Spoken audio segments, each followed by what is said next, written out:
Welcome to our SBL September 2024 pre-scene analysis. My name is James.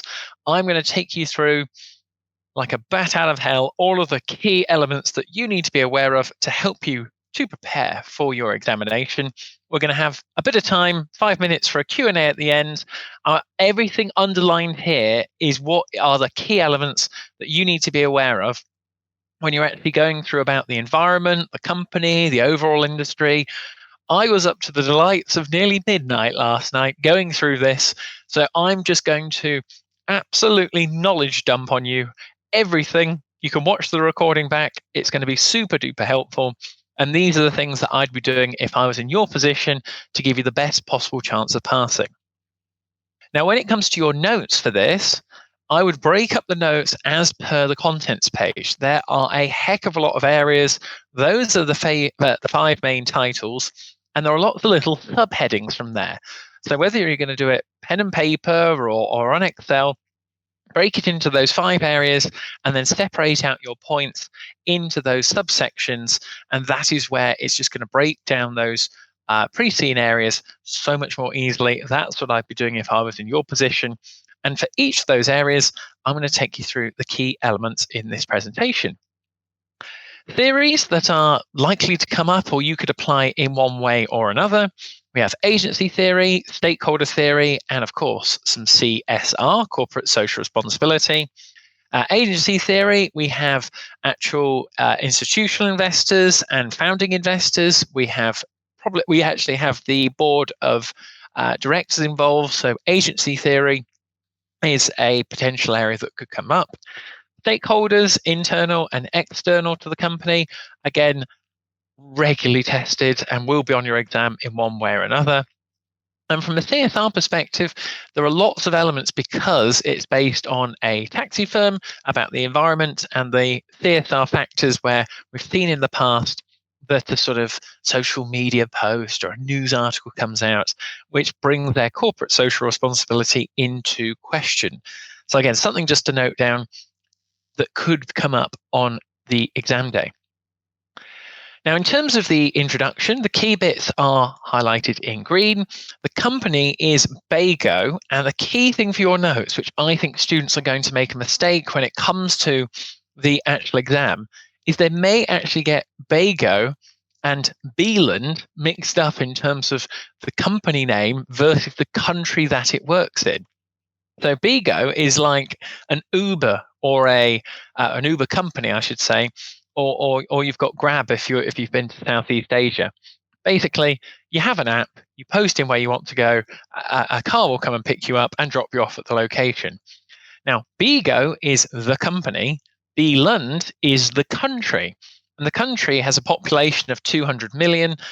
It was established 12 years ago, Beago. It's the second largest operating transport network company on there, and it's only just overtaken by the competitor, which we'll come on to in a moment.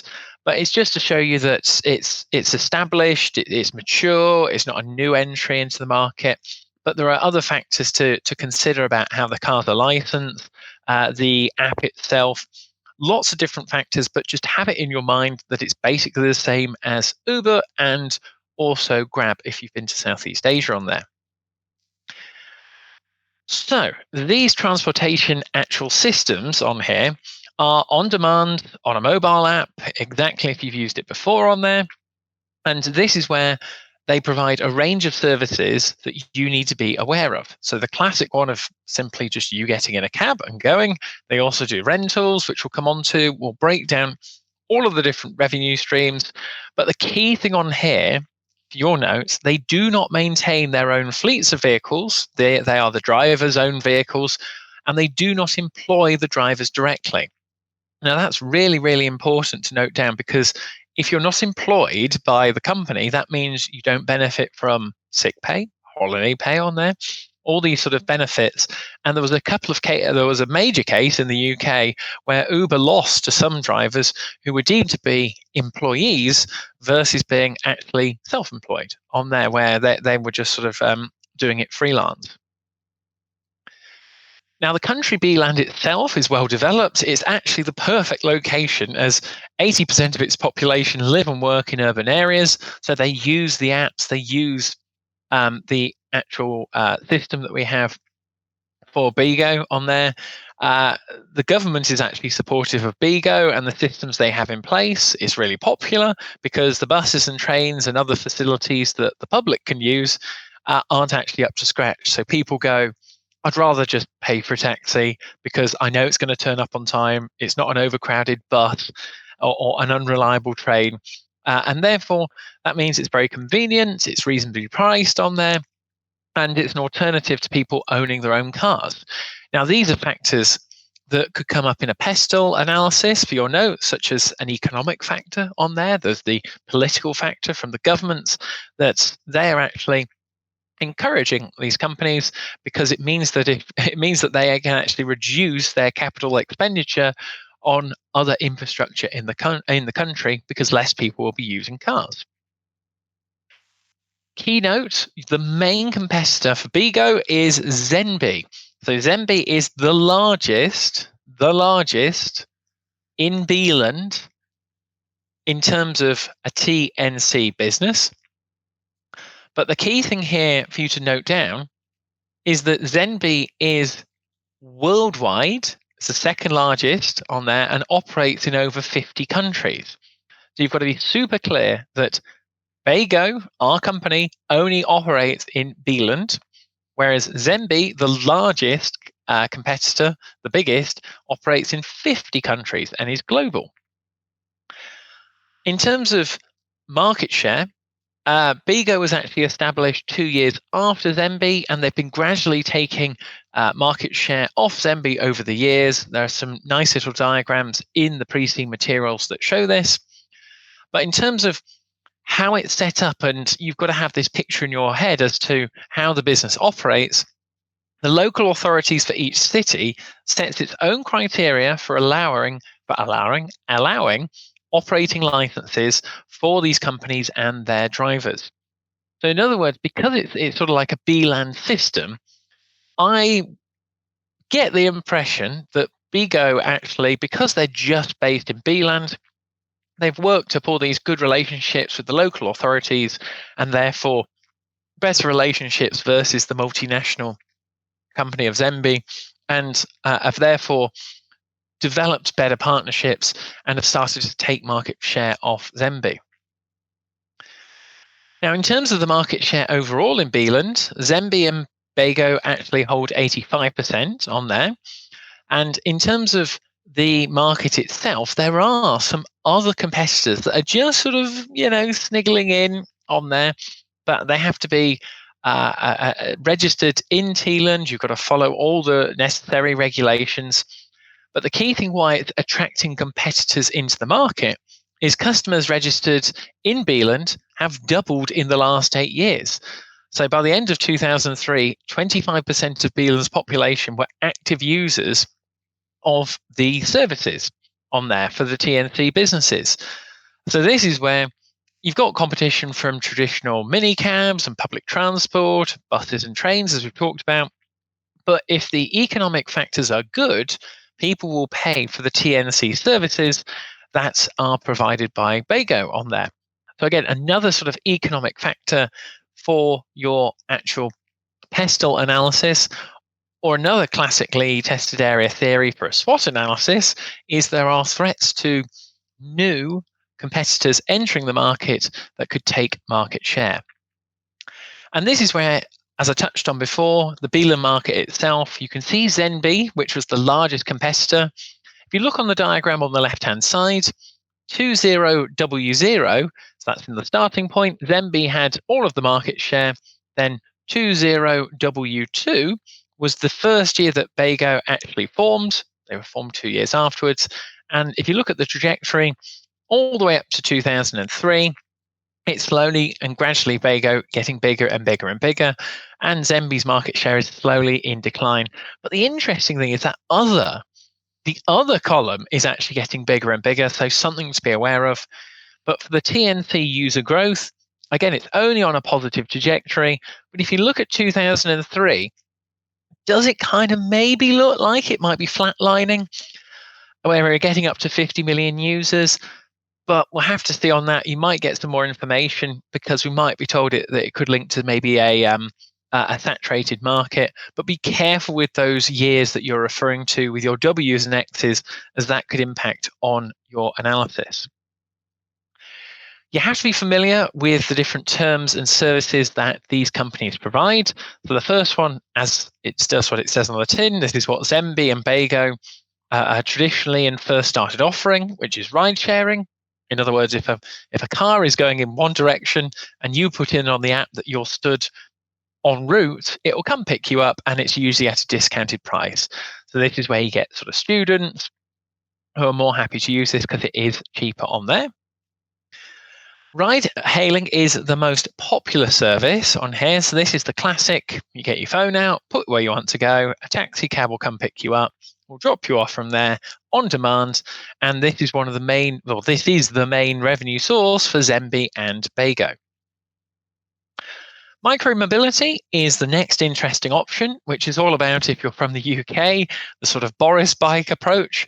So this is actual bikes, not motorbikes on there, actual push bikes that, again, are of a lower price. They're more active, environmentally friendly, and they actually bought a company in the last few years, Beago, that's had all the infrastructure in place, and they've got it actually embedded within their app as well. So you go to a docking station, you actually clock in, take the bike, drop it off at another docking station, and you are charged accordingly. So this doesn't involve a car or anything on those lines.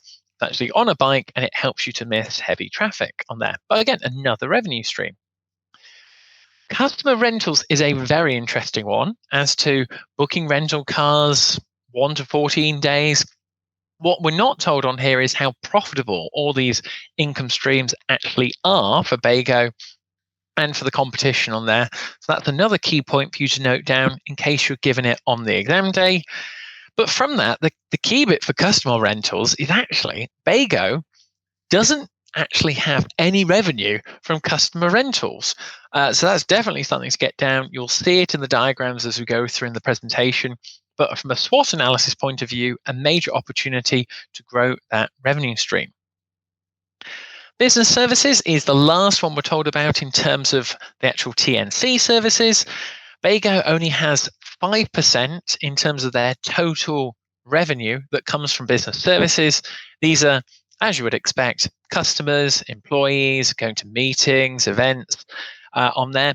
But the interesting thing from an opportunity point of view, again, from a SWOT analysis, or maybe you could link it into a sort of PESTEL approach on there, is that all these business users who would then be introduced to Beago would then actually download the apps personally for a growing opportunity on there. That's even when they're not on business, they would still use the Beago app for it. So again, it's something not to overlook, but they've only got 5% of their total revenue coming from this.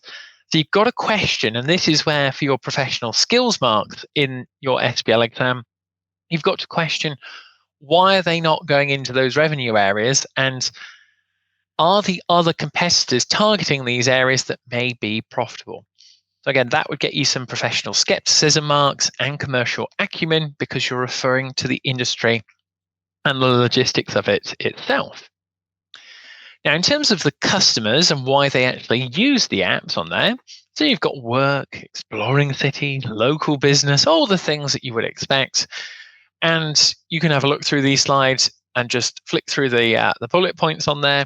But it's the system of, if you've used Uber, if you've used Grab, you go through the app, you put in your details, it will show you all the services, we'll quote you a price before you book it, we'll give you the vehicle number plate and registration, and it will track your location. So it will get you there and then, and you can put in your bank and credit card details to make the payment.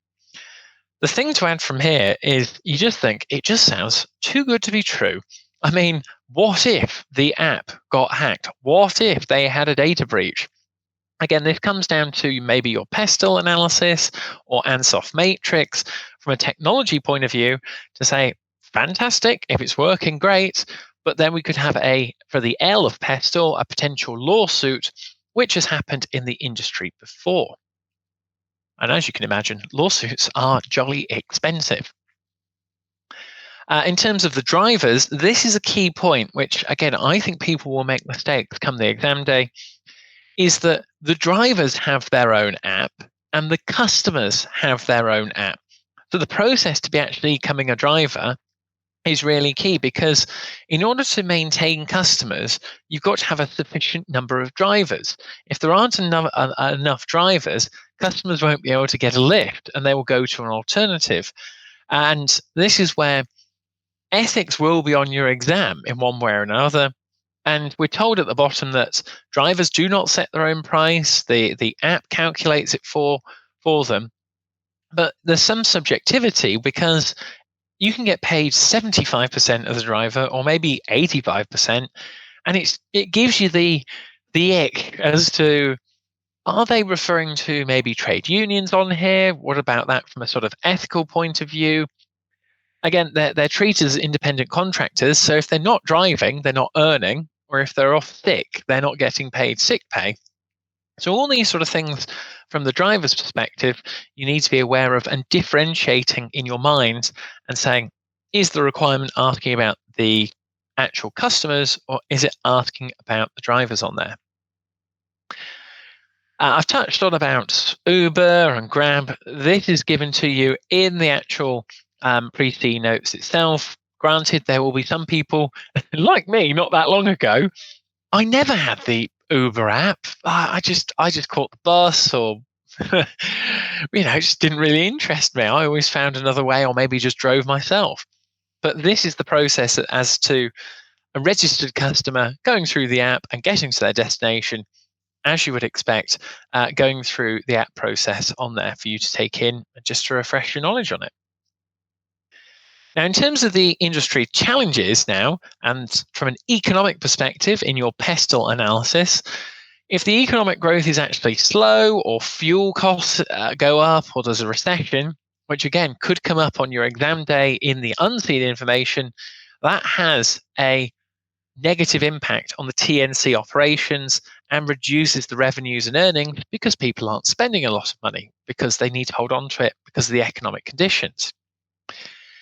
So then you go, right, that's one factor, the customer side. But from the driver side, you can see in the bottom paragraph, there are a lot of criteria about down there as to attracting quality and qualified drivers, negative publicity around complaints, and driver satisfaction has actually been dropping, which we'll see in the KPIs. And you need to maintain and grow a necessary pool of drivers, but there's lots of hoops they have to jump through, such as all the details and all the forms they have to complete, and then also keeping their car up to a standard of level that is expected for the customers. Other challenges, and this is where we have a variety of sort of different options on here. Customer preferences could change. This is where we're looking at different stakeholder groups.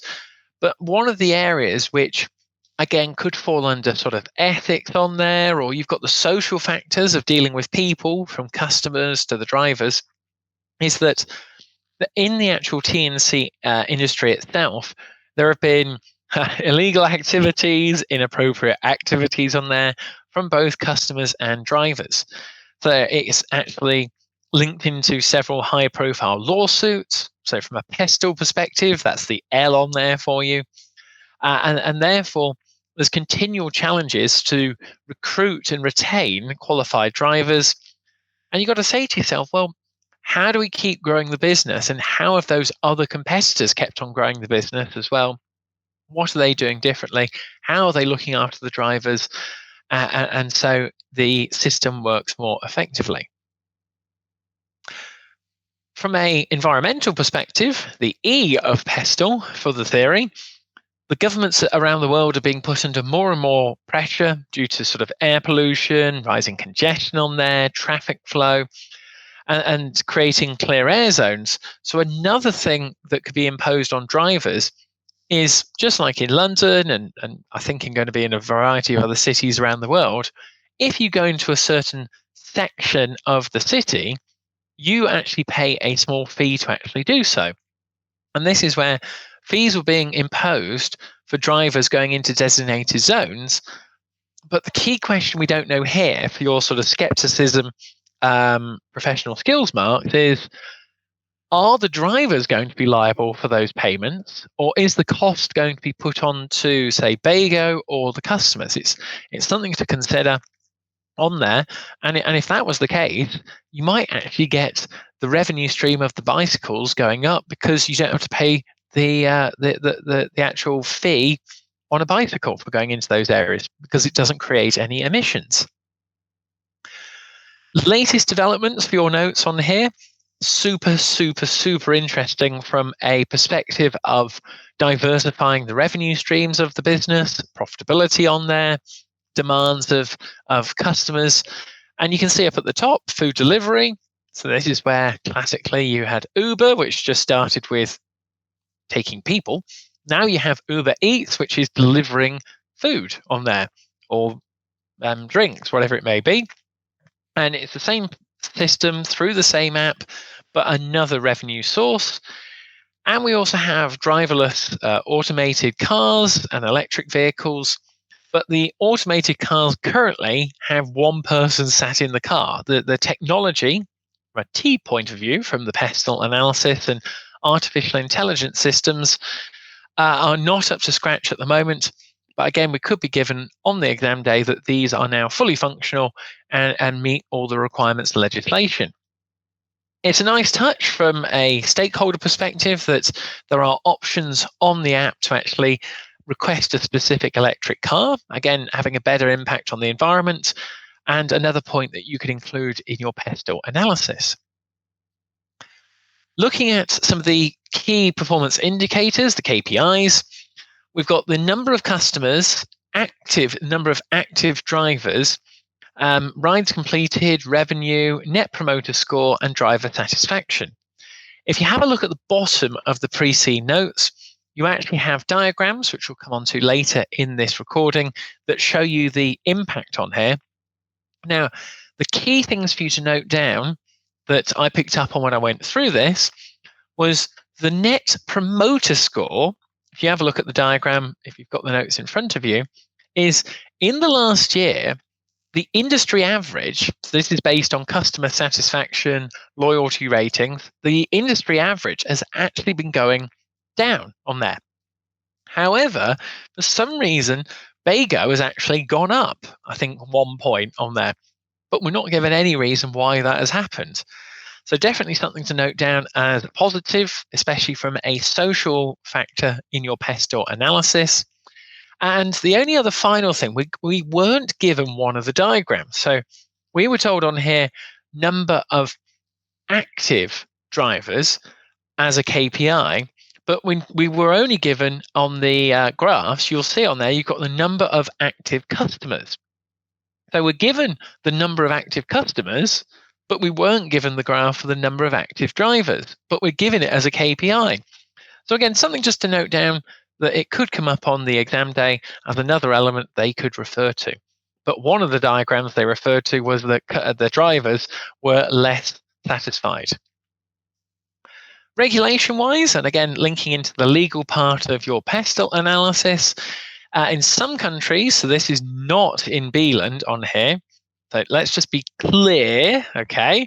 So there are currently no overall standards to which all TNCs in Beeland should adhere to in terms of operational requirements, technology, data security, driver status, or environmental impact expectations. In other words, 3 or 4 areas of a PESTEL analysis that could be examined. And this is where they could link it into the social factors of trade unions and driver networks, along with ethics. So there are challenging times with the legal system, especially not recognizing drivers as employed, which would give them employment rights and status on there. So that you can probably guess, I'm going to say to you, PESTEL analysis is looking, again, I don't have a crystal ball, but it's looking quite good if it was to be tested, because you've got lots to talk about. 2 key names for you to get down in your notes, Ed Foss and Kim Lee. If I mark any SBL practice papers or anything like that, I love it when students actually refer to the company's names directly, or people's names who are involved in the business. Ed and Kim are two that you need to be deploying in your answers if it's obviously applicable to refer to them. And they basically set up Beeland on there, Beago on there in Beeland because they used to live and work in Beeland. They've got experience in the app-based industry. They were looking for a more convenient and cost-effective transport option, and that's what they did when they set up Beago. So this is the sort of background of the business itself, and they have really good app-based knowledge that they put into the business operations on there. You can actually book your taxi through a website or a mobile app on there, but then this is where you've got to have it in your mind, and you'll see it on the diagrams in the pre-scene notes that the hailing services was the highest revenue stream. And I know that sounds a bit complicated, but it's basically just you ordering a taxi yourself. What it means by a hailing service is in the old days, you'd put your hand up and hail a cab down and say, "Hello, please can you give me a lift?" and tell them where to go. It's the same process just through the app now on there.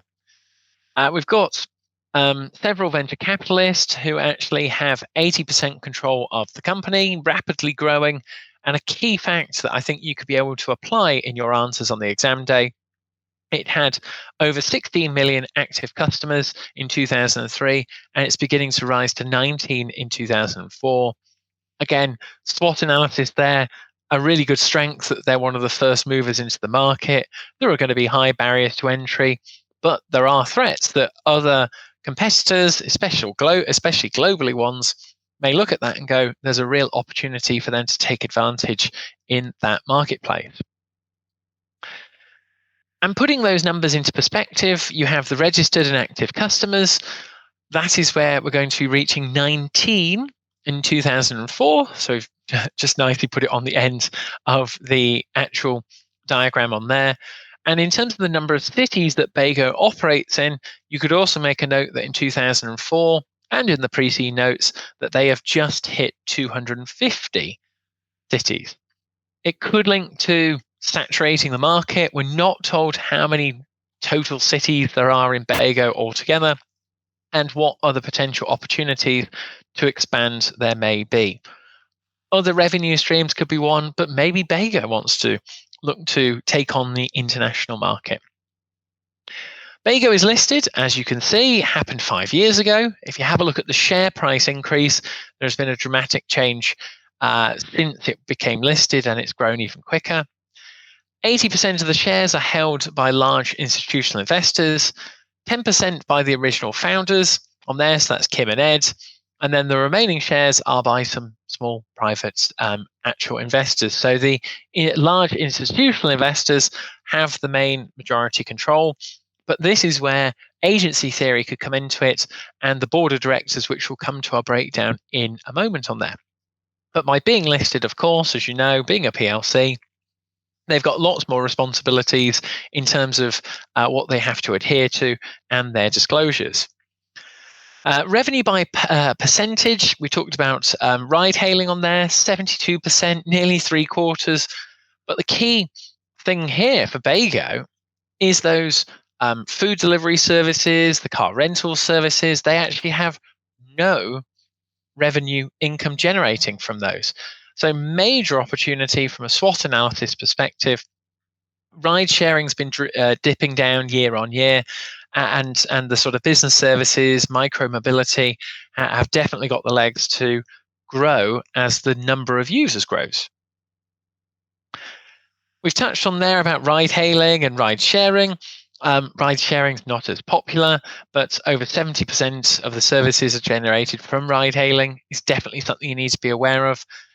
It's very popular. However, from an environmental perspective, it isn't a sort of sustainable transport solution because it's you and a taxi driver in a vehicle. And it would be much better if you shared the vehicle with more people, less cars on the road, less emissions. And that's where the sort of car sharing comes into it. But it only tends to be used by students and lower income customers because it's going to be cheaper. In terms of historically now, we've got that 5 years ago, Beago, instead of setting up their own bicycle hire, they actually acquired acquired a national micro-mobility business itself. Very popular on there, invested significantly, so lots of capital expenditure, and there's a growing demand for the service. If people can cycle to work and use the system, hey, it means they're not stuck in a car. And then currently, Beago operates its micromobility services in over 100 cities. So that's where you go. Things to question on there. It has 9 million active users for its micro mobility services, but Beago operates in 250 cities. So the scalability of that part of the business could definitely grow and expand from an opportunity point of view. But nevertheless, it's still a strength from a SWOT analysis because it looks pretty firm that they are in the market. In terms of 2 years ago, they partnered with several national organizations to support staff and customers. So this is where, from a business point of view, again, you'll see in the diagrams linking to the KPIs, in the last 2 years, that business income's just ticked up on there. But another opportunity as to could they find other organizations to actually offer the service to diversify that income stream. In terms of technology, from a PESTEL point of view now, they are front-end technologies used to interact with customers and the drivers. In other words, it's using the apps to the greatest effect to make the process of buying and going through the service as easy as possible with the least amount of friction. Automatic payments for the drivers, and actually paid weekly rather than monthly, which is very good from a social aspect, which should be a positive on there to increase satisfaction. However, something has been happening and the drivers are becoming less and less satisfied. From a data and technology point of view, they handle all of their own data with these details on here, but for your key notes, they go through a third party. And there are a couple of little phrases as you go through where they say, oh, we expect that the third party will live up to our high standards. And you kind of go, granted, they have fantastic GPS software in there, and information is all tracked and organized location-wise. But you have to think about, on the exam day, it's not all going to be sunshine and rainbows. There are going to be things that are going to go wrong, and you need to be prepared for that. And things like this with GPS software and apps and data and drivers and customers' personal information and credit cards, something has to go wrong. And that is one area I would definitely get in your notes to be really on your toes about from a technology point of view. And you could link it to a PESTEL analysis. In terms of where that information is stored for Beago on there, they have a cloud-based service provider for their technology platform on there. They're always looking to improve. They use machine learning, all to enhance the service. So again, from a social perspective, looking after their stakeholders, that is where, because Beago may be just focused on Beeland, that's where they may have that sort of unique selling point about maintaining and retaining drivers and customers on there. Finally, that little bit at the bottom of this slide, Beago's marketing message is, we go with Beago. And that is a fantastic little phrase for you to quote in your examination, that if something disagrees with that, and there will be things that go wrong, as a marker, I absolutely love to see when students refer directly to the scenario, applying their SBL knowledge, and that would be one I would definitely be remembering. This was interesting in terms of the staff, quite a lot of staff, and they made a statement about the research, product management, and data science technology being nearly half of the workforce. But there really wasn't much to go on. And you kind of think, well, why did you give us all this information? Is there something going to come up on the exam day that links to the staff, or maybe they're having cutbacks? All these sort of elements. It's hard to sort of pick out a sort of one thing that you just go, that really stands out for me. But maybe the variety of different areas, the emphasis they put on the apps and developing it. But sorry, I'm blowing down the microphone. It's just one of those things that you go, let me just think about that. As you said, over 5,000 staff, 60 locations. Again, They operate in 250. Maybe they're looking to expand on there. But maybe the other thing was that you got drivers are not recognised as employees. So maybe it's just to hit home about the drivers. Just to be aware, something could be thrown that way in a sort of curveball effect from a staffing people kind of question on there. Speaking of people, we have the senior leadership team now. They have enough non-executive directors. As with a listed company, you need at least half of the board to be independent, and we have a non-executive chairperson.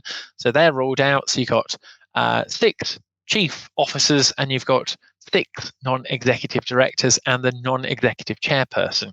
So in terms of the NED's perspective and audit, and it could be linked into ethics from a objectivity / integrity sort of position. They're ticking the box there from purely on numbers. However, they love to throw this in. We might get names of these people on the exam day and what they actually do and what is their actual experience. Because what's the point in having 6 NEDs or non-executive directors if they don't bring much to the table to actually challenge the officers who run the company? And this is where you could link it back to agency theory. The PESTEL analysis on there, we've got the political, economical, and social, technology, environment, and legal factors. I've given you a few little bits as we've gone through, but we've got computer systems, data, wastage, the environment, health and safety, lawsuits, regulations, lots of different factors for you to consider. Competitor rivalry, we've got growth on there, we've got limited information about suppliers. Price sensitivity could come into it. We've got different options involved, different revenue streams. Again, it's just so that you're aware of Porter's 5 forces as another one for it. SWOT analysis, it does what it says on the tin on there. Not sure why we've got that, but the SWOT analysis is correct. The other bits on the side for the notes need to be updated on there. So SWOT analysis is key. It hasn't updated the key bits, but I've talked through definite strengths, weaknesses, opportunities, and threats. Other areas for you to consider are the value chain and diamond analysis. Again, the Porter's 5 forces is the main sort of one, but again, it's Ansoff matrix is another potential that could come up. For an overview of Beago now, from a reputation, brand, and culture perspective, there are different drivers that affect the organization itself, and safety, illegal activities, disruptions. They also refer to the values and the mission, which are on the last page of the pre-seen information, and how it impacts on the culture. So we talked about it at the start. You've got the CSR, corporate governance factors. Again, something will happen on your exam day that's going to have a positive or negative, usually negative, impact on the reputation and brand. And it'll be either down to the board of directors, a shareholder, so it could link into the capital structure, or something happened to the business that could maybe really put it into some financial distress. Technology, because it's an app-based system, is another one. The data, the information, the security aspects, and breaches, potential sabotage of systems. They use a third-party cloud-based provider. What if they got hacked? Are they putting in sufficient investment? Again, all these different factors and systems to be aware of from a security, reliability perspective, and can be linked to that technology point of PESTEL. Competition from Porter's perspective on there now. We've got that little bar that's got those other competitors, and they just keep getting a bit bigger. And you go, are they specializing in taxi cabs? What information are we given on there? Maybe they're just going for the rental business, or maybe they've got more bikes. These are other things that I think we could get more information as to the other competitors in the market, and if they're going to be taking any Beago's market share. We've got licensing and industry regulations. The local authorities in Beeland are the ones who actually hold all the authority for those licenses for the companies and the drivers. So if you fall out with the local authorities, or if you don't have good relationships with them, that's where they're going to seriously restrict the business. So again, it's almost as if they put the bait out there for us and said, we could refer to that. We could get them to bite on it. Some students will have read it properly and understood it. Some won't. So again, make sure you've got that down for you on there. And there are different factors from the customers and drivers, because costing comes into it as well. So the biking, the car sharing is another option. We could get told on the exam day in the unseen information that economic times are hard and therefore they may have to pivot. Coming into the end now, we've got the mission, value, and vision on there. Really good for you to refer to these directly in your answers, especially from an ethical perspective. The markers absolutely love it. I mean, we've got on there the thing where they've got the values. Worth noting down. I had it in my notes. Is our ethical code of conduct ensures. And the thing when I read that I went, hang on, we haven't had your ethical code of conduct. So again, you think, well, what is it? Has it been broken? Will we be given it on the exam day? Again, it's something from a skepticism point of view. For those professional skills marks, you could question, and linking it back to, well, the mission to provide communities with affordable, accessible, and sustainable transport. Well, they're doing pretty well. They're operating in 250 countries. They're offering more sustainable transport in terms of electric vehicles. So again, you've got to say to yourself, does it agree with the mission? Does it agree with the vision? Or does it go against it on there? Something for you to really challenge in your actual answers itself. Key bit at the bottom, keyword, expect. The company here, Beago, has put, we also expect our cloud-based service provider to operate the same standards in terms of protecting and managing our customers' personal data. And I just read that and went, why would they use the word expect? It's almost saying, and you could refer to this directly, that if there was something to do with customer personal data or it being breached or codes being leaked, something on the lines of there, that is something that Beago cannot control. But it's just saying to be something about data could come up on there. And with data, you've got other things like family and friends notifications, personal boundaries, credit card details. The drivers have to go through background checks. So they are committed to safety, but there are lots of risks with this sort of business model on there about the drivers themselves and the customers. And the drivers are actually, the statement at the bottom, the last thing here, any customer or driver who submits a rating below 80% satisfied is prompted to provide more details.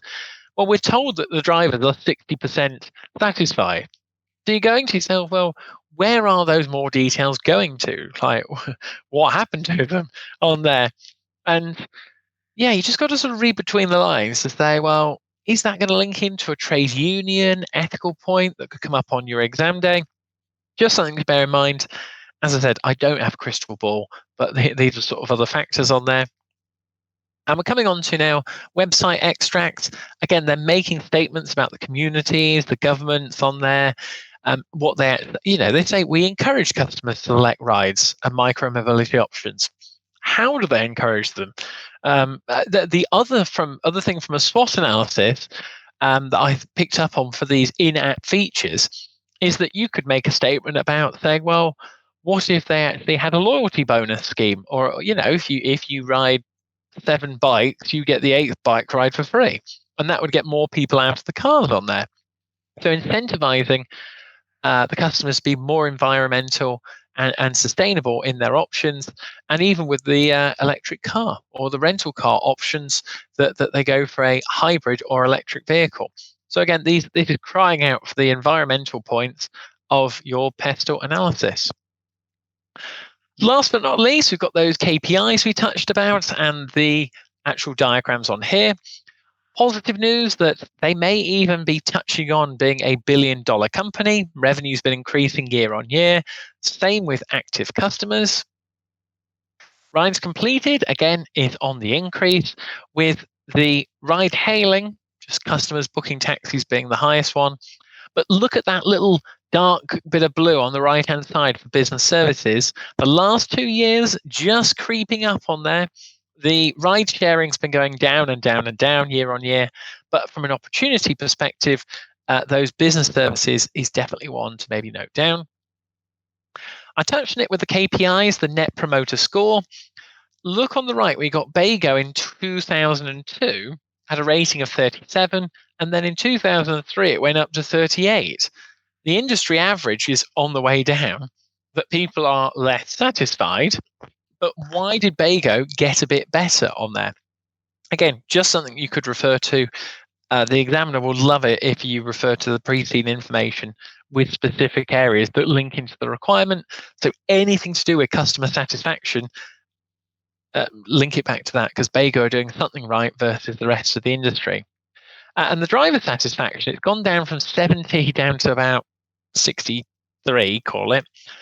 But that is below the 80%, what they set. So something operationally is not working effectively, and that can impact on retaining the drivers, because if they are not satisfied, they're likely to leave and could go to competitors.